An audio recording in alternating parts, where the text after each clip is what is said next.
BBC World News America. Well, it's almost enough to make you feel sorry for Beijing. After spending years lobbying for the 2008 Olympics and billions preparing for the Games, today was supposed to be the glorious beginning of China's star turn on the world stage. Instead, the lighting of the Olympic flame and the beginning of its journey from Greece to Beijing will be remembered more for protests and violence than for tradition and sport. And there are warnings that more human rights demonstrations against China could follow the torch's route. Clive Murray updates us from Greece. Katy, these torch lighting ceremonies usually pass off without a hitch. They're pretty routine events taking place before every summer and winter Olympic Games. But this time round, many people predicted there would be trouble, and that's exactly what happened. This was supposed to be a proud moment for the Chinese as the official countdown to their Olympics begins. But the decision to award Beijing the 2008 Games was always controversial. Today, while the president of the Beijing Organizing Committee addressed dignitaries before the lighting of the Olympic torch, protesters made their move. Greek television cut to a wider shot to try and avoid showing what was going on. And Chinese state television didn't show any of this at all. But a closer look reveals a protester trying to unfurl a flag. He's from the organization Reporters Without Borders, a group that campaigns for press freedom. The rest of the torch lighting ceremony then passed off without incident.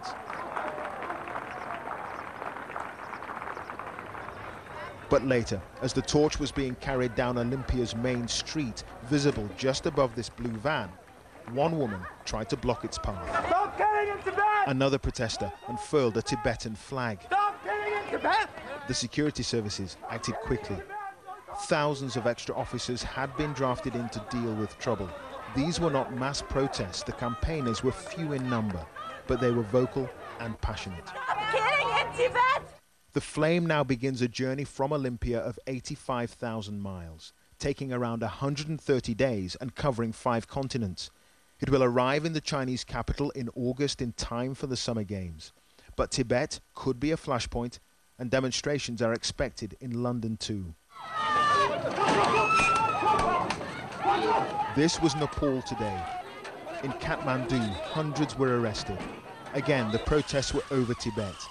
But Darfur and Burma are also places where many believe the Chinese could do more to promote human rights, but are doing nothing.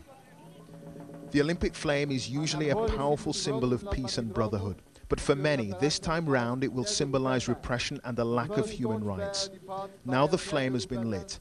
Protests and demonstrations will dog the 2008 Olympics right to the very end. So an embarrassing day for everyone all round, certainly for the Greeks. How did those protesters manage to break through that very tight security cordon and try to disrupt the actual ceremony taking place? Also, of course, a terrible day for the Chinese. Once again, the thorny issue of Tibet has completely overshadowed their Olympic preparations. Katy. Clive, this was meant to be a fantastic day for the beginning of the Olympics. It's a very inauspicious start, though, to this torch's journey. Inauspicious, there's no doubt about that, and the Chinese are very, very worried about what the future holds. Certainly for the passage of this torch from Olympia here over 5 continents, a distance of something like 85,000 miles before it eventually gets to Beijing at the end of this month, through China, and then finally ending up at the official Olympic opening ceremony. There are going to be protests right along the route. There's no question about that. Certainly, possibly in London. The torch is expected to go through Taiwan and also possibly, of course, through Tibet. So the authorities are very worried about the situation. And certainly, of course, security will be a very key thing indeed for the actual Olympic Games. If the demonstrators here managed to get through what was a very tight security cordon here in Greece, what could that presage for the situation in Beijing? So I think there are a lot of worried people in Beijing. The authorities very, very concerned about what the future might hold for their Olympic Games.